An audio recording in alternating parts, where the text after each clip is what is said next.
मित्रों, स्वागत है आपका हमारे YouTube चैनल में। आज हम आपको बताएंगे आपके जीवन से जुड़ी एक कथा के बारे में। तो चलिए दोस्तों, शुरू करते हैं। एक समय की बात है, एक बार देवी पार्वती भगवान भोलेनाथ से बोलती है, हे स्वामी, मैं आपसे एक प्रश्न पूछना चाहती हूँ। तब भगवान भोलेनाथ बोलते हैं, हे देवी, पूछिए, आप क्या पूछना चाहती हूँ? आप मुझसे कुछ भी पूछ सकती हैं। तब देवी पार्वती बोलती है, हे प्रभु, आप मुझे बताएं, क्या किसी मनुष्य का लिखा हुआ भाग्य बदला जा सकता है? जिसकी किस्मत एक बार लिख दी जाए, क्या उसे बदला जा सकता है? तब भगवान भोलेनाथ बोलते हैं, हे देवी, आपके इस प्रश्न का उत्तर मैं आपको एक कथा के माध्यम से दूंगा। मेरे द्वारा सुनाई गई इस कथा को आप ध्यानपूर्वक अवश्य सुनिएगा। ऐसे ही ज्ञानवर्धक वीडियो इस देखने कथा के को लिए सुनने हमारे के चैनल बाद को सब्सक्राइब करें। आपको आपके प्रश्नों का उत्तर प्राप्त हो जाएगा। तब भगवान भोलेनाथ कथा सुनाते हैं। एक बार यमराज ने अपने देवदूत को धरती पर भेजा, एक स्त्री की आत्मा लाने के लिए। देवदूत जब धरती पर आए तो वह देखते हैं कि उस महिला की 3 छोटी बच्चियां हैं। तीनों का रो रो कर बुरा हाल हो गया है। घर में पति की पहले ही मौत हो चुकी है, कोई संभालने वाला नहीं। देवदूत का हृदय पिघल गया और वह लौटकर वापस यमराज के पास गए। देवदूत को खाली हाथ देखकर यमराज को बहुत हैरानी हुई। यमराज देवदूत से बोले, मैंने तुम्हें धरती पर एक स्त्री की आत्मा लाने के लिए कहा था और तुम खाली हाथ आए हो। यमराज की बात सुनकर देवदूत ने कहा, क्षमा करें यमराज, मैं आत्मा नहीं ला पाया। आपको पता नहीं नीचे क्या चल रहा है। उस स्त्री की मृत्यु के बाद उसकी 3 छोटी बच्चियों को कौन संभालेगा? और वो जो महिला है, उसके घर में उसके सिवा उन बच्चियों का कोई भी नहीं है। मैं तो कहता हूँ कि आप उस स्त्री को थोड़ा और जीवन दो ताकि उसकी बच्चियाँ बड़ी हो जाएं। उसके बाद उसे बुला लेना। यमराज क्रोधित हो गए। उन्होंने कहा कि अच्छा, मतलब तुम मुझसे बड़े हो गए हो, उससे ज़्यादा समझदार हो गए हो। जो मृत्यु और जन्म निश्चित करता है, उसको तुम सही और गलत का ज्ञान दे रहे हैं। तुमने अपने जीवन का सबसे बड़ा पाप कर दिया है। अब तुम्हें धरती पर जाना होगा और इस सज़ा को भोगना होगा। तुम जब तक अपनी मूर्खता पर 3 बार ना हंस लो, तब तक तुम वापस नहीं आ सकते। देवदूत को तब भी लग रहा था कि मैं सही हूँ, लेकिन सज़ा मिली। सज़ा तो भोगनी ही थी, तो अपना दंड भोगने के लिए देवदूत जो था, उसी देश में, उसी धरती पर आ गिरा जहाँ से वो आत्मा लेने के लिए गया था। एक शहर में सड़क किनारे फटे हाल जो मनुष्य रूप में पड़ा हुआ था। गांव से एक जूता बनाने वाला कारीगर शहर में आया हुआ था, अपने बच्चों के लिए गर्म कपड़े और कंबल ले जाने के लिए, क्योंकि सर्दियों के दिन थे। उसने देखा कि एक गरीब आदमी सड़क के किनारे मुझसे भी गरीबी वाले हाल में बैठा है। तब कारीगर ने सोचा कि पहले मैं इस गरीब की मदद कर देता हूँ। उसने उस देवदूत के लिए, जो मनुष्य बनकर बैठा हुआ था, उसके लिए गर्म कपड़े, कंबल खरीदा और बातों बातों में मालूम चला कि उसके पास रहने के लिए जगह भी नहीं है। उस बेचारे गरीब की ऐसी हालत उस कारीगर से देखी न गई। तब कारीगर ने उस गरीब से कहा, चल भाई, मेरे घर, वहाँ तुम आराम से रह लेना। जब कारीगर उस गरीब को साथ लेकर जा रहा था, तो कारीगर ने समझाया कि भाई, मेरी पत्नी गुस्सा करेगी, क्योंकि मैंने पैसे बहुत मुश्किल से जमा किए थे, हमारे बच्चों के लिए कपड़े लाने थे, परंतु मैंने तुम्हारे लिए ले लिए। वो जो भी बोले सुन लेना। जब वह दोनों घर पहुँचे तो कारीगर की पत्नी ने गुस्सा करना शुरू किया। देवदूत को जोर से हंसी आई कि वह सोच रहा था कि इस कारीगर की पत्नी को समझ नहीं आ रहा है कि घर में कौन आ गया है। इनके घर में अब देवदूत आ गया है। पूरा घर दौलत से भर जाएगा, बहुत सारा धन होगा, ऐश्वर्य होगा, संपदा होगी। परंतु यह मूर्ख स्त्री समझ नहीं पा रही है। बस ये देख रही है कि मेरे बच्चों के कपड़े नहीं हैं। वैसे भी इंसान ज़्यादा दूर कहाँ देख पाता। तो कारीगर ने पूछा, भाई हंस क्यों रहे? तो उसने कहा, मैं अभी नहीं बताऊंगा, 3 बार हंसे तो फिर पूरी बात बताऊंगा। कारीगर की पत्नी ने थोड़ा गुस्सा किया।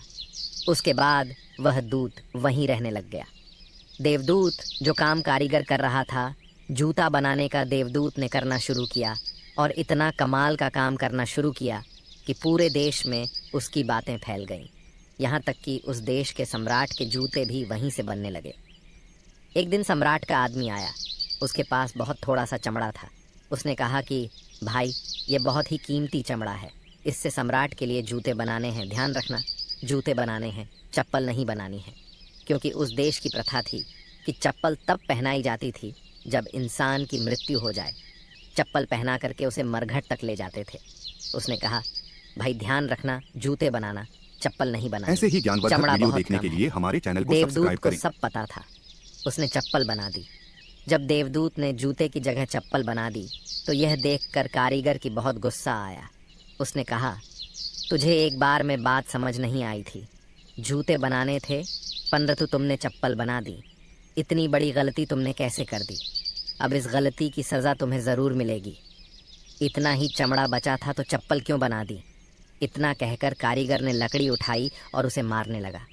तभी सम्राट का आदमी दौड़ता हुआ आया और कहने लगा कि सुनो, उस चमड़े से तुमने जूते तो नहीं बना दिया, उस चमड़े से चप्पल बना दो, क्योंकि सम्राट की मृत्यु हो गई है। और सम्राट तो चाहते थे उस चमड़े से बने हुए जूते पहनना, लेकिन चप्पल पहनाकर उन्हें मरघट तक ले जाया जाएगा। देवदूत ने तुरंत चप्पल ला करके रख दी और कहा, यह लो, सम्राट के लिए चप्पल तैयार है। सम्राट के आदमी को कुछ सूझा नहीं। वह चप्पल उठाकर भाग गया। जूते बनाने वाला जो कारीगर था उसने देवदूत से कहा कि भाई, तुम्हें कैसे पता था कि सम्राट को चप्पल की आवश्यकता है? देवदूत कारीगर की बात को सुनकर जोर से हंसने लगा। देवदूत ने उस कारीगर से कहा कि अभी कुछ मत पूछो, बाद में बताऊंगा। एक दिन और घटना घटी। 3 लड़कियां एक बूढ़ी महिला के साथ मिलकर आती और कहती कि हमारी शादी होने जा रही है, बहुत सुंदर सी सैंडल बनवा लें। देवदूत उन लड़कियों को देखते ही पहचान जाता कि वह तीनों तो वही बच्चियां हैं जिनकी माँ की आत्मा लेने के लिए मैं आया था। देवदूत उस बूढ़ी महिला से पूछता है कि यह बच्चे कौन ऐसे हैं? ही ज्ञानवर्धक तो वीडियो देखने बूढ़ी के लिए महिला हमारे चैनल को बताती कि सब्सक्राइब करें। हमारे पड़ोस में गरीब महिला रहती थी, उसकी 3 बच्चियां थीं, मेरे कोई संतान नहीं थी। इनकी माँ की बचपन में ही मृत्यु हो गई तो मैंने इन तीनों बच्चों को पाला। उस दिन देवदूत को समझ में आया कि अगर मैं उस दिन उस महिला की आत्मा को लेकर के नहीं जाता, यहीं छोड़ देता, तो यह लड़कियां आज इतनी अच्छी जिंदगी नहीं जी रही होती।